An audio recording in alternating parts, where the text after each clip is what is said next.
Hi families, this is Mrs. Runyon. This video is for students who have reading with me. This paper is in your child's take-home folder. There's nothing that they need to do. We did this in class together, but I wanted to take a few minutes to go over the strategies that we've been working on in school and what we are going to continue to do. I think it's very beneficial that the parents know what we're doing in here to help carry it over into the home if needed. So today in class, we did the story about chores. You'll see that we have some highlighting and we have some numbers circled, and then it carries over onto this page. You'll see some more highlighting and numbers circled, and then you see the questions. We have questions number 1 through 5. Our answers are bubbled in, but then you will also see some highlighting and words circled that we use to help us identify what exactly we were looking for in the story. So with that being said, the students were able to work by themselves independently.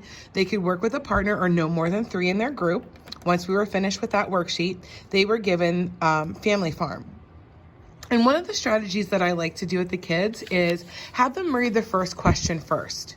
So if you take a look at number 6, this is our first question. It says, what sentence from the article tells what season it is?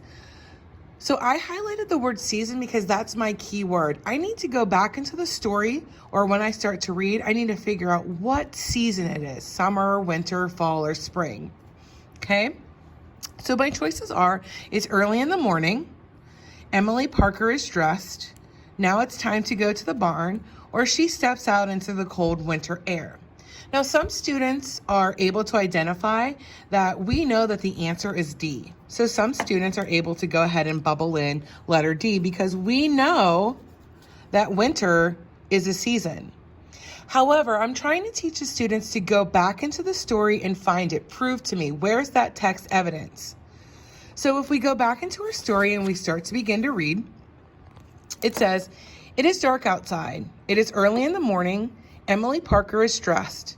She just finished her pancakes. Now it's time to go to the barn. We're going to stop and assess. Did we read anything about the seasons? No, not yet. So let's keep on reading. Emily puts on her coat. She steps out into the cold winter air. Bingo. So I'm going to take my highlighter, and if we were working together as a group, we would highlight this because it is word for word one of the choices we get to choose from. And that's where I'm going to take my pencil and I'm going to write number 6 here because that's the answer to number 6. Then I'm going to flip and read number 7. It says, which word from the article means more than one?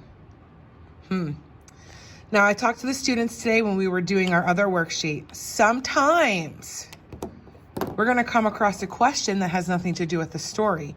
However, we need to take the words in our question and we need to break it apart. Which words from the article means more than one? More than one lets me know that it's going to be a noun and it's going to end in S or ES. Oops, sorry about that. ES. Now this is something that we've already learned in school. So we should be able to look over here and see. We have hears, machines, clock, and spring. Well, we have ES here and we have S here. So we know it can't be spring and we know it can't be clock because those words don't end in S and they're not nouns. So now we have to break it down for hears and machines. I know it must be a noun. So this is where some of the students are like, well, we have 2 S's here. I'm just going to go ahead and pick hears. Instead of saying, okay, let's use hears in a sentence. She hears the dog barking. Now let's put machines into a sentence. All the machines are working loudly.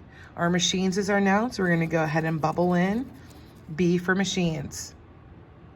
Let's take a look at question number 8. Why does Emily do her chores? Well, she hears the cows. She hears a loud hum.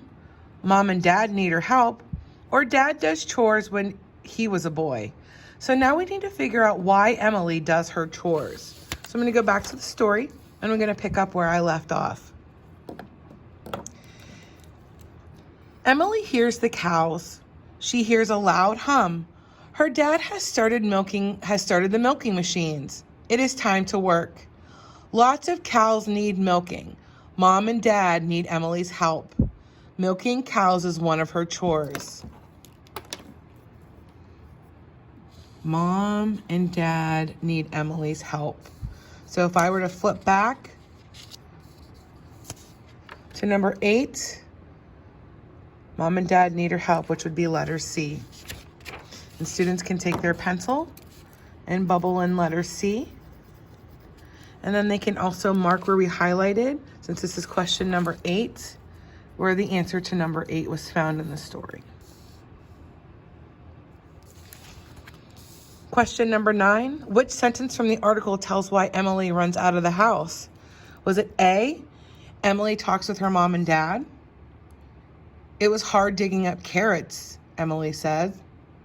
The bus will be here soon, she says. Or it's fun to be part of a family. So our key words here are why. Why is Emily running out of the house? This is question number 9. So we would go back to the front and we would continue reading. Why is Emily running out of the house? Emily's grandparents used to run the farm. Mr. Parker did chores as a boy. He loved farming and he learned to run the farm. Now he is teaching Emily and she likes it too. Yes, we've come across the word run 2 times. However, it doesn't have anything to do with why Emily's running out of the door. So we need to continue to read. The Parkers work with cows.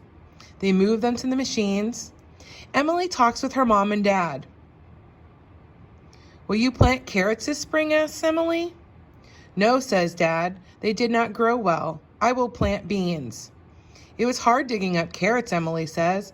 I'm happy we will not grow them. Still nothing about Emily running out of the house. Then the Parkers talk about the old tractor. It broke down 3 times. Dad was able to fix it each time, and Emily helped Dad. But Dad says it's still not fixed. It makes noises. He is not happy. He thinks they will need a new tractor in the spring. Still, nothing about Emily running out of the house. Then Emily looks at the clock. It's almost 7 and the bus will be here soon, she says. Emily runs out of the house. So we would take our highlighter. Why is she running to the house? We can mark number 9 here. And if we look at our choices, the bus will be here soon. Bubble in letter C. So these are some of the strategies that we have been working on in reading class throughout the school year, and we will continue to do that with stories like this. If you have any questions, comments, or concerns, please email me or comment down below. Thanks.